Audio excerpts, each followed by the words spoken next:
welcome to Kincraig Castle Hotel, high above the Cromarty Firth, for the first of two videos for Highland News and Media about Opportunity Cromarty Firth. I'm Nicky Marr. I've been a broadcaster and a writer for 20 odd years. I'm here to find out about Opportunity Cromarty Firth, to find out about how the Highland economy could be completely revolutionised, to find out about how we keep future generations of our children and our children's children here in really good, well-paid jobs, if a decision by the UK and the Scottish governments goes our way. Opportunity Cromarty Firth is one of 5 bidders. They're bidding to become one of 2 Scottish green freeports. Now, the bids were submitted last month and we've just got a couple of weeks to wait to find out if we were successful. Opportunity Cromarty Firth is a consortium. It's backed by the Port of Cromarty Firth, by Global Energy Group, they're the folk who operate NIG just behind me, Port of Inverness, Inverness Airport and the Highland Council, alongside dozens of regional businesses, public sector organisations and academic bodies. And we've just had news through, literally just before we started recording, that SSE Renewables has joined the consortium as well. If the Opportunity Cromarty Firth bid is successful, our area will benefit from a massive injection of investment. We will have high quality manufacturing products from right here, and tens of thousands of permanent, well-paid, really attractive jobs will be created. And it might just be bigger for our area than oil and gas was for Aberdeen and the surrounding areas in the 1970s. This is a once-in-a-lifetime opportunity. Now, you might have heard the term green freeport. It's been bandied around a lot in the last 18 months. You might also have heard of freeports, which have been created south of the border. And over the next week, I'll be in conversation. We're going to split it into 2 videos. So this is part 1, part 2 will follow. I'll be in conversation with 3 of the people who have lived and breathed nothing but green freeports for the past 18 months. We'll be finding out just what a green freeport is and why one of them should absolutely be right here. We're going to discuss the benefits of the Cromarty Firth area being a green freeport, benefits to individuals, benefits to industry. And when I talk about the Cromarty Firth area, I not just mean right here, I mean the whole inner Firth, the inner Murray Firth and the whole Inverness area. And we'll talk about why the Cromarty Firth, it really is the only sensible, reasonable decision that ministers can make. It can only really be here. We'll also have a quick look at competition and see how we compare. And then we'll wrap up with a little bit of how you can help. It's not too late to get behind this bid, even though the submissions are in.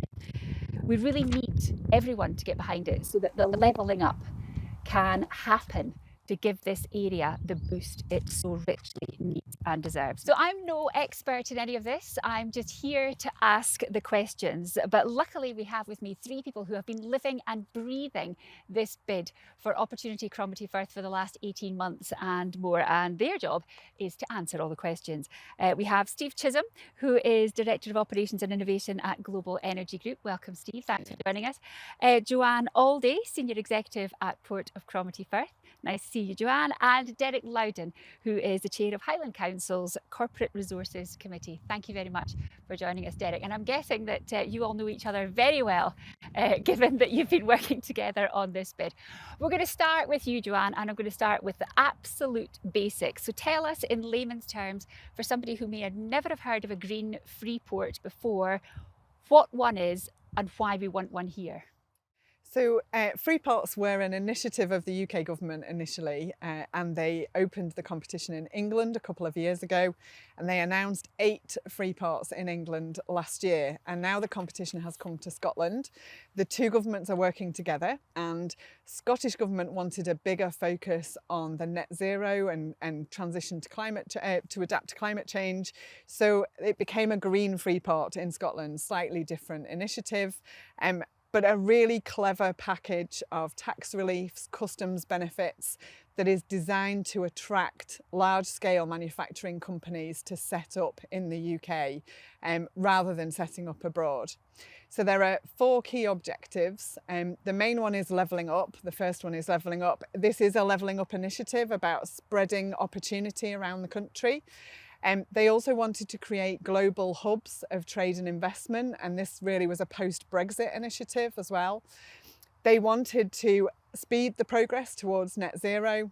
And the fourth objective is to create a hotbed of innovation. And there are more technicalities, which I think we'll come to over the course of the conversation. But that was the fundamental objectives that the governments wanted to achieve through this initiative. Okay, so there's a lot in there: regeneration, job creation, a national hub here in the Cromarty Firth. I mean, that's ambitious, but why not? Why not be ambitious? A national hub for global trade and investment. We're looking at the just transition to net zero, which is very much a stated aim of the Scottish Government, and a hotbed of innovation. Now, Steve, your job title has got innovation in there, so I'm guessing you could talk a little bit more about that. What is it that gives us the edge, and do we have the edge when it comes to innovation? I think we've got a really powerful element of the bid based on innovation.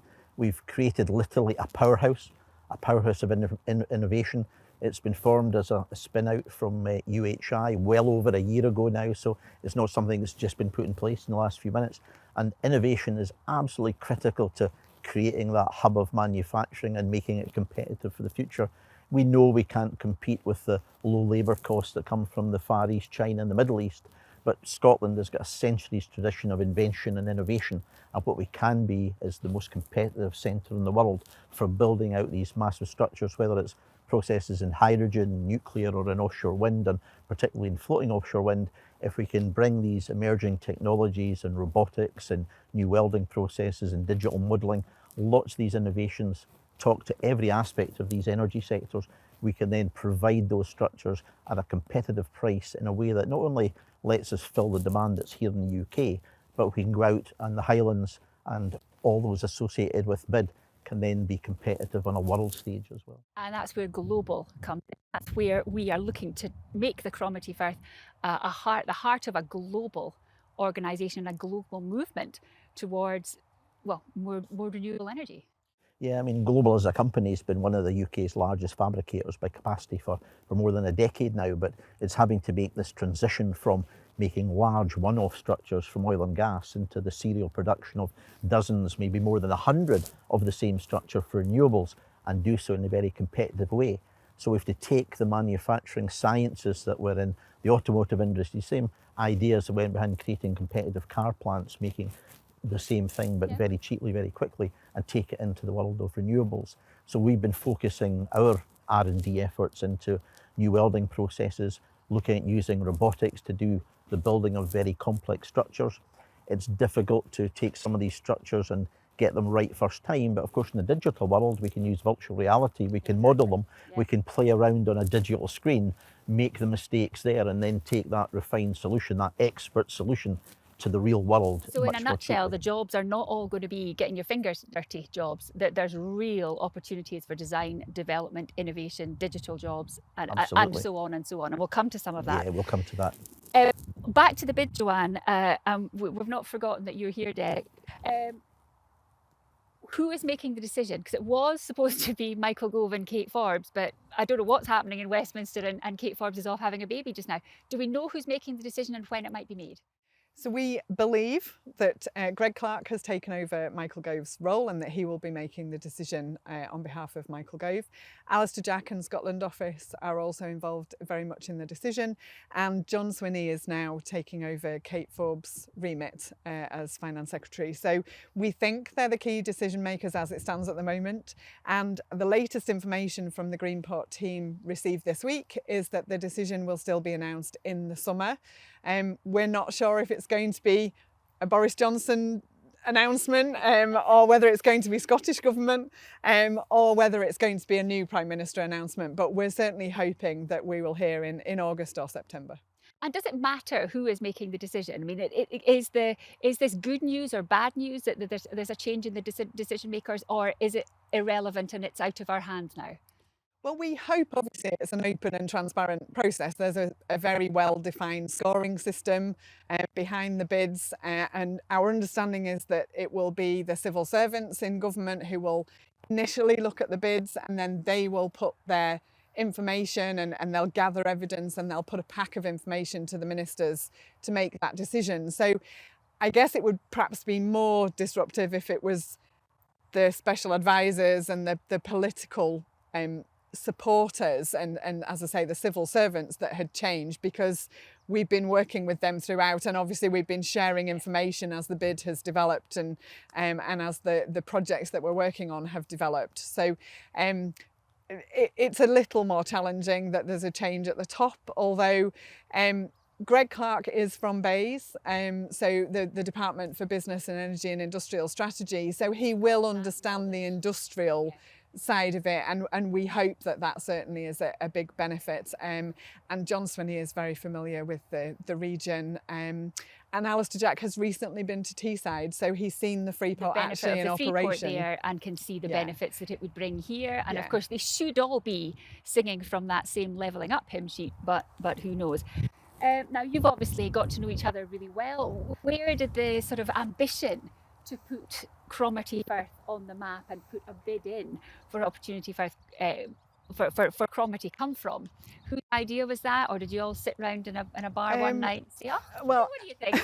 I'll blame our PR agent at this point, who asked me to look at Freeport. We'd already looked at it a couple of times and dismissed it, because in the beginning it was very much about cargo, and anybody that knows the port here will know we don't move lots of containers around. And there's a pretty ropey single track road sometimes to get down there. Absolutely. And not a lot of people live up here buying things, you know, most of that will go to the Central Belt. So, but the government had by that time had a rethink on freeports and actually what it could deliver, and they'd broadened their thinking. So we were encouraged to have another look at it, and whether I will ever forgive our PR agent for sending us down this rabbit hole is another story.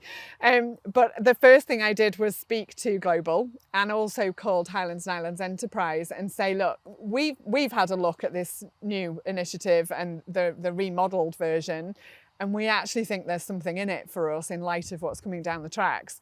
Will you go away and have a look at it and see what you think? Because we definitely can't do this on our own. You know, it needs to be the region coming together. And when Global and High said yes, then it was fairly short order that we obviously spoke to Highland Council and others. And fairly quickly, actually, we had a consortium of probably core of about 10 organisations that came together in those first few months. And more have joined, which is all incredibly encouraging, because some of those who have joined and joined recently are not just from the Highlands, they are actual huge national organisations. Why is this important, Steve? You give us a hint there of what freeport status means, but you know, in a sentence, why is it vital that it comes here? I think it's this once in a lifetime opportunity that creates a kind of fiscal environment that is just so conducive to inward investment that we can achieve in one fell swoop a regeneration and a reindustrialisation of the Highlands that we've been trying to do really for the last 20 years and haven't succeeded to do. Here's our opportunity to do it, but at a scale that frankly none of us would have thought possible just even 2 or 3 years ago. So proper levelling up? Proper levelling up. I mean, it was an absolute no-brainer for everybody to collaborate and come together and write the strongest, most professional bid we could, because we were already looking with real envy at what was happening in the northeast of England. Within months of the northeast ports being given freeport status, factories were being announced. They were saying, we're going to build a tower factory, there's going to be 400 jobs. Somebody else is saying, we're building a blade factory for renewables, that's going to create another 1,000 jobs. So we very saw the fact that those freeports were levelling up, but we needed the competition in Scotland so that Scotland could get the opportunity to level up just as much. I'm going to bring you in here, Derek. Thank you for bearing with us while we get the background knocked into shape. Were you knocking at the door then of this bid? Because Joanne mentioned that you talked to industry, talked to High. At what point did Highland Council get involved here? And could you see the benefits of this? I think our economy and infrastructure team were involved from very early in the process, and they had really seen the value of it. They understood what it could mean for the Highlands, and they were really keen to get involved. You know, we're in a supportive role, but we have to support the bigger players when they're making bigger moves. Okay, and talk to me about this business rate retention then by Highland Council. But there will be that for 25 years. Words mean in practice. What is going to happen with the business rate retention? Business rates are usually collected in the Highlands and all passed to the Scottish Government, and they decide on the distribution model. So what this is doing is ring fencing that money for use in this area to support the work that the ports will be doing on Opportunity Cromarty Firth. So all the business rates then that are paid within the area, we'll have to talk about how big this area is. All the business rates then, instead of being sent down the road to Holyrood, they stay here. They'll stay in the area. Stay in the area, which has to be good news. Just to clarify, it'll be an agreed baseline. So the business rates that are already paid will continue to go to Scottish Government, but any growth in those business rates will be able to stay here and be reinvested here. And it's a phenomenal amount of money when you look at what's happened in the English freeports. It's a really sizable part of the bid and a sizable part of the initiative. It's a really clever initiative that the governments have pulled together. It's a really nice model that has all the right levers to just attract that particularly international investment and mean it comes to the UK rather than that investment going abroad. Staying abroad, yeah. Sure. As the investment comes in, then the rates income will rise, and that increase in rates will be kept in the area to support the work that's been done. So more good news then, and that means we'll have the resources that we need to sort of cover continuing costs as the whole thing expands and goes up. So impact then, we've talked about this rates release, we've talked about getting money coming in, we've talked about attracting different organisations from all over the world. Is it possible to look at the potential impact that this will have? Let's be optimistic, let's say we are going to get it. What impact is it going to have on our lives? How's it going to impact individuals who live here already? How's it going to impact the businesses who are working here already? Or in the wider, it's about a 45-mile radius, isn't it? Who wants to take that one?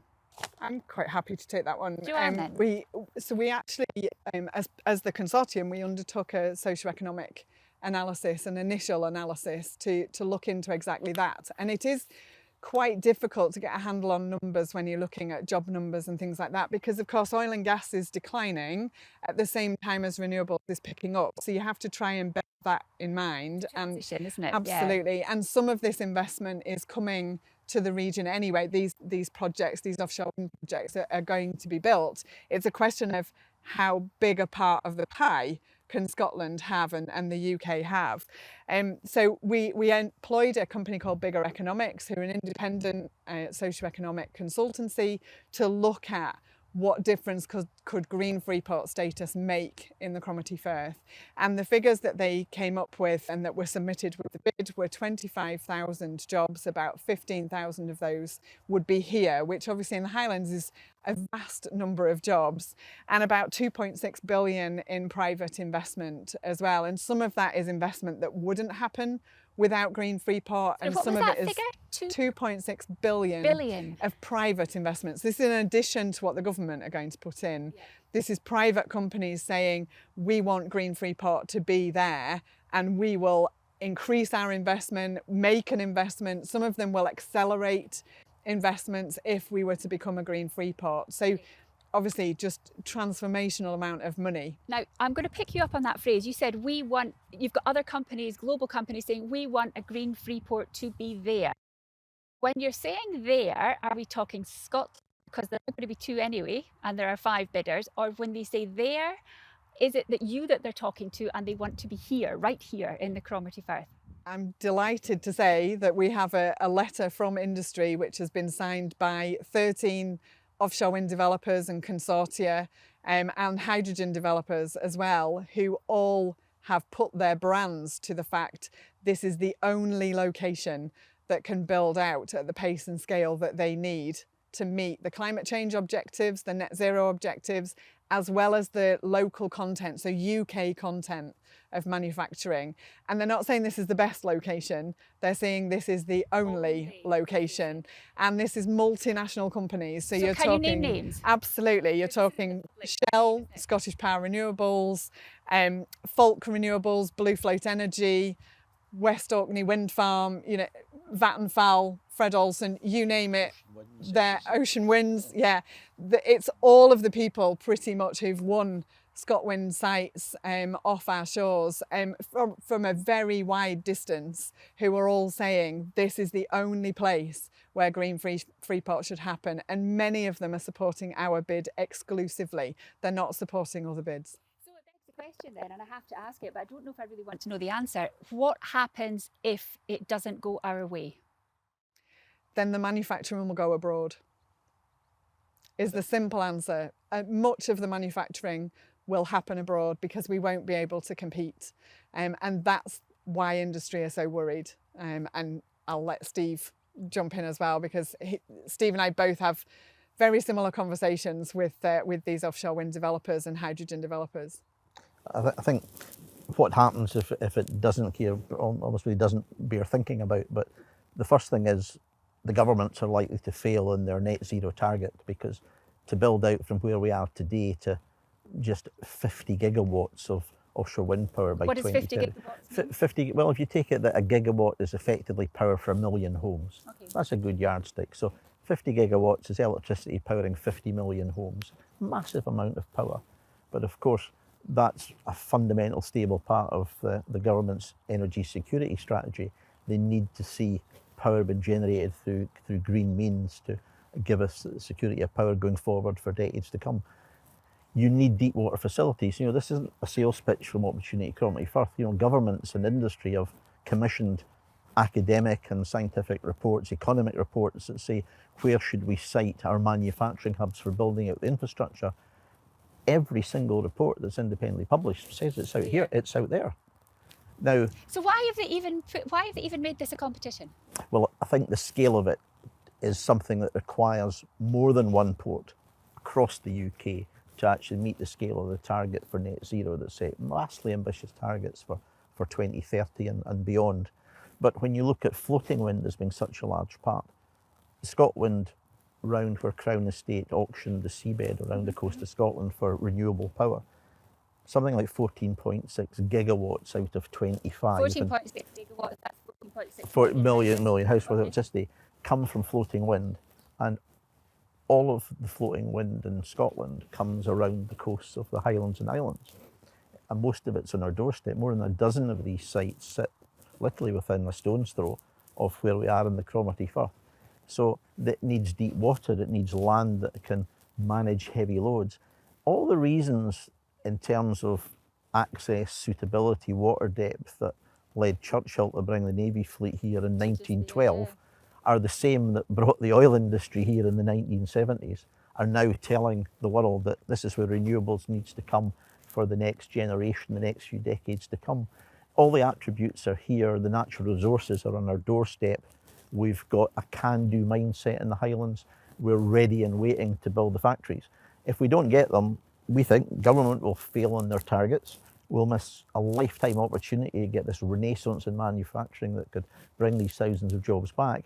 And frankly, if green freeport status goes to other ports in Scotland, despite them having strong bids and despite them making their best cases, the reality is that from a fundamental can-do perspective in the most practical terms, they don't have the capabilities, the capacity, the experience, expertise to match what's being done here and what can be done here in the future. That is a great place in which to leave this. I can't see that this could possibly go any other way, and I wish it was me that was making the decision and not these ministers.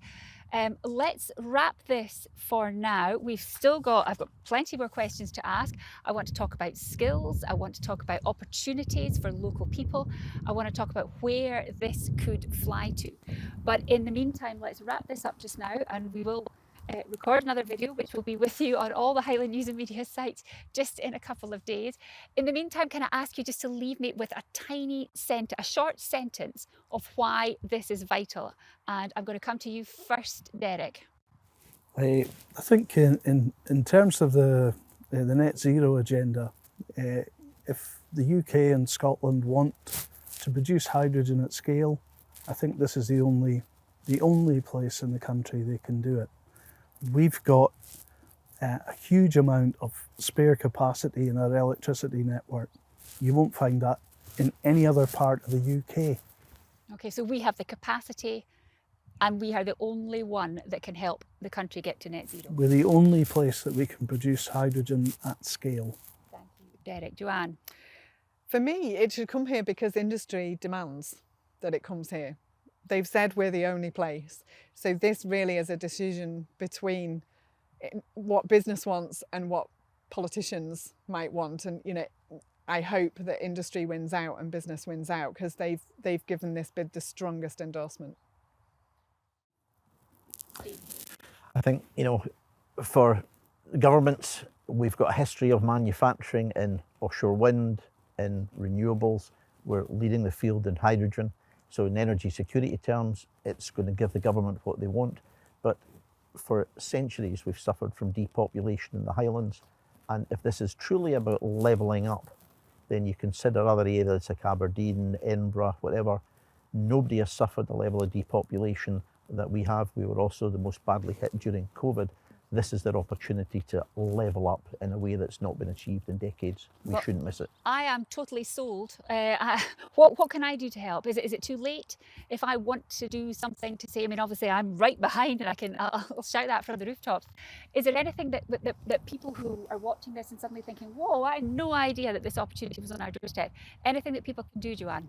Yeah, really simple things. You know, writing to your MP and MSP and telling them that you really think this is important and making sure that they see that in their inbox regularly, sharing all of the content that we're putting out, whether it's this film or the social media updates that we put out very regularly. And it's all under every platform you're on is Opportunity Cromarty Firth. Absolutely, absolutely. And that makes, it doesn't feel perhaps to people that would make a difference, but it genuinely makes a significant difference.